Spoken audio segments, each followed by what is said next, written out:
Épuration du mental. Qu'est-ce à dire? Il y a 4 instances psychologiques, l'instinctif, l'émotionnel, le mental et l'intellect. Par rapport à l'intellect, il ne faut pas s'y méprendre, il n'a rien à voir avec l'intellectualisme. Mais il a tout à voir avec le sens de la logique pure, le sens de la véritable raison logique. La notion d'épuration du mental est donc le bien fondé du fait de prendre les dispositions d'action et d'activité nécessaires pour épurer le mental. La notion d'épuration du mental, en quoi consiste-t-elle? Quels sont les principaux problèmes de fonctionnement du mental? Le mental présente 3 grands types de problèmes de fonctionnement. 1. Le mental peut être influencé par les réactions et les ressentis émotionnels.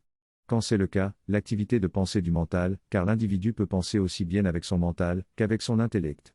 Le plus souvent avec son mental, plus rarement avec son intellect. Quand c'est le cas, disions-nous, l'activité de pensée du mental produit des raisonnements biaisés qui sont au service de l'instance émotionnelle. Ces raisonnements ont pour fonction première de justifier les réactions et les ressentis émotionnels. De justifier, de légitimer, de défendre. Les réactions et les ressentis émotionnels.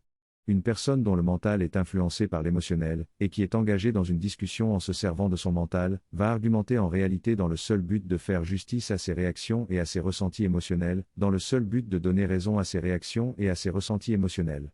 Dans la classe des ressentis émotionnels, il y a des pensées-sentiments. C'est-à-dire qu'il y a des impressions personnelles, des préférences personnelles, des convictions personnelles, des intuitions personnelles, etc. Le mental ne peut pas être considéré comme pur, ou comme épuré, s'il est encore influencé par les réactions et les ressentis émotionnels, et s'il est encore la source de raisonnements biaisés qui sont en réalité au service des réactions et des ressentis émotionnels. Les raisonnements biaisés sont aisément reconnaissables par leur inconsistance logique, et notamment par leur recours à des arguments fallacieux de manière presque systématique. Et une personne discutant à partir de son mental influencé par son émotionnel, se reconnaît aisément à ce qu'elle transformera toujours la discussion en quelque chose se rapportant à des attaques personnelles, directes ou indirectes. Parce qu'elle se sent agressée du seul fait de la critique logique de ses raisonnements inconsistants et de ses arguments fallacieux.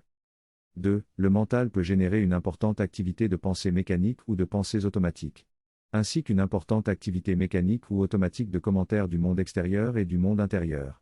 Ce n'est pas un processus circonstancié de réflexion, c'est le jaillissement de pensées indisciplinées et involontaires sur n'importe quel sujet et concernant n'importe quelle préoccupation, et qui sont une pollution brouillant ou troublant l'espace intérieur du mental lui-même. Cette activité mécanique ou automatique a la vertu d'entraîner l'attention de la personne à sa suite. Et de compliquer plus ou moins énormément la possibilité que la personne puisse conduire véritablement le cours de ses propres pensées. Le mental ne peut pas être considéré comme pur ou épuré, si la personne n'est pas devenue capable de faire taire à volonté cette activité mécanique et automatique, et de maintenir durablement le silence dans son espace mental. 3. Le mental peut être le siège d'un programme mental négatif qui oriente négativement la perception émotionnelle et la perception mentale des choses qui diffèrent des canons psycho-émotionnels et psycho-intellectuels spécifiques de la personne. Qu'est-ce que cela veut dire? D'abord, la plupart des gens ont des canons psycho-émotionnels et psycho-intellectuels. C'est-à-dire un système de préférence relativement automatique qui touche à des domaines variés. Depuis des repas préférés jusqu'à des idées préférées, depuis des musiciens préférés jusqu'à des philosophes préférés, depuis des danses préférées jusqu'à des disciplines intellectuelles préférées, etc. Il est normal d'avoir un système de canons psycho-émotionnels et psycho-intellectuels. Ce qui est anormal, c'est d'avoir une tendance nette à considérer automatiquement comme mauvais, comme faux, comme négatif. Les choses qui divergent de beaucoup de ce système de préférence, et qui ne sont perçues comme mauvaises, fausses ou négatives que pour la seule raison primaire de cette divergence. On dit que le mental est orienté négativement, même si la personne peut manifester beaucoup de joie lorsqu'elle interagit avec des choses qui sont en accord avec son système de préférence. Le mental ne peut pas être considéré comme pur ou épuré, s'il est le siège d'un programme de lecture négative des différences, sur la seule base que ce sont des différences qui heurtent ses canons psycho-émotionnels et psycho-intellectuels. Nous pouvons comprendre maintenant, de manière claire et précise, ce que devrait signifier le fait d'épurer le mental. C'est neutraliser, ou réduire jusqu'à un seuil minime, l'influence de l'instance émotionnelle sur l'instance mentale. C'est se rendre capable de stopper l'activité de pensée mécanique et automatique du mental et savoir instaurer le silence durable dans le mental. Et c'est enfin corriger le programme de lecture mentale primaire des choses et le rendre fondamentalement neutre. Comment fonctionne une personne qui aurait réellement réussi à épurer son mental? Une personne au mental pur n'est plus sujette au besoin de justifier ses réactions et ses ressentis émotionnels. Et elle ne rentre plus dans des démarches d'interaction ou de discussion dont le but réel est de faire justice à ses réactions et à ses ressentis émotionnels. Elle est capable d'une discussion réelle, rationnelle. Cela ne signifie pas qu'elle n'a pas de réaction émotionnelle, cela signifie que ses réactions émotionnelles ne viennent plus polluer ses interactions et ses discussions avec les autres.